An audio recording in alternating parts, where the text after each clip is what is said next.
Welcome back to Fox and Friends. First, George Clooney, right there. Well, he is defending big money events, really big, after the actor and his wife Amal hosted a pricey fundraiser for the Clinton campaign at their Los Angeles home.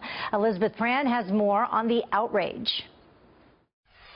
A seat at the VIP table with actor George Clooney, his wife, and the presidential candidate set guests back more than $300,000.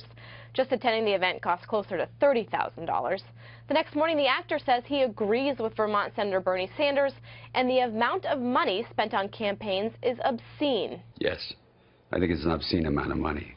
I think that, we had some protesters last night when we pulled up in San Francisco, and they're right to protest. They're absolutely right. It is an obscene amount of money. The Sanders campaign, when they talk about it, is absolutely right. It's ridiculous that we should have this kind of money in politics. I agree. Clooney says the money raised has a ripple effect, impacting congressional races, even the Supreme Court vacancy. And for that reason, he would do the same if Sanders were to win the nomination. But that didn't stop protesters outside Clooney's home and the event voicing frustration with the amount of money spent during campaigns. At one point, a group of people tossed $1,000 worth of $1 bills at the former Secretary of State's motorcade.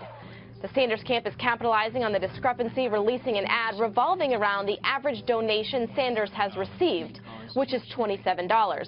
He says the event costs link the frontrunner to Wall Street. There is something wrong when few people, in this case wealthy individuals, but in other instances for the Secretary, it is Wall Street and powerful special interests who are able to contribute unbelievably large sums of money. That's not what democracy is about. That is a movement toward oligarchy. And that is why we've got to overturn Citizens United, and why I have run this campaign on the basis of saying we're going to make it on contributions averaging $27 apiece. Sanders spent his Sunday in his native Brooklyn.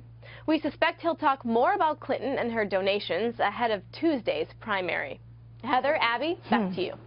There are a lot of things I would do to see George Clooney. That's a lot of money, though. Not pay $300,000. No. My goodness, you were saying how much that could be used for charity. Yes, he should donate it. My goodness. Do that instead.